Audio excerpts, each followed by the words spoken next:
হলো আমরা এবারে জয় করব। অ্যালমন্ড হিলারি এবং ট্যানজিন 1953 সালে রেকর্ডটা ভাঙে।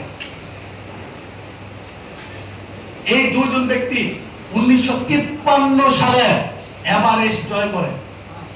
যখন 1953 সালে দুজন ব্যক্তি এভারেস্ট জয় করে, তখন সবার মধ্যে একটা পজিটিভ প্রেফারেন্স তৈরি হয়েছে, তারা যদি পারে আমরাও পারবো।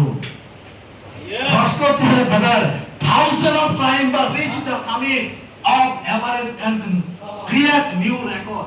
আমরা হাজার হাজার ক্লাইম্বার এভারেস্ট জয় করতে দেখি, কিন্তু কারো একজনের শুরু করতে হবে। Right yes or no brother? Yes. কে একজন শুরু করে বিশ্বাসের জায়গাটা তৈরি করতেছে, ইয়েস আমিও পারি।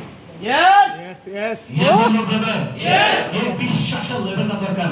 বলুন, এখানে কি দিদি হয় নাই? হইছে। আছে আছে। আছে আছে। ডিরেক্টর হয় নাই? হইছে। তাহলে আপনি করে পারবেন না। পারবো পারবো। কেউ না কেউ এই রেকর্ডটা তো করছে, সে যদি পারে তাহলে আমরাও পারবো। ইনশাআল্লাহ।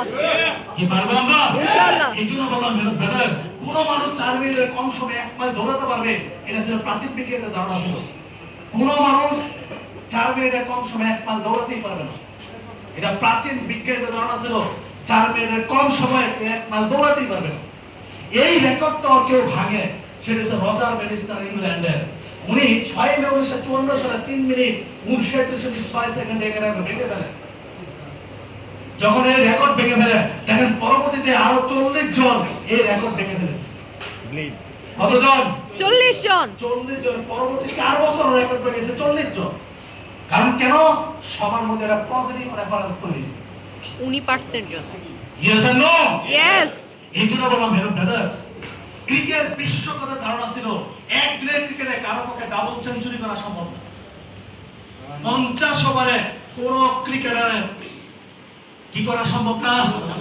ডাবল সেঞ্চুরি করা সম্ভব না। সেটা প্রথম রেকর্ড ভাঙে 24 এপ্রিল 2010 সালে সাউথ আফ্রিকার বিরুদ্ধে সচিন তেন্ডুলকর।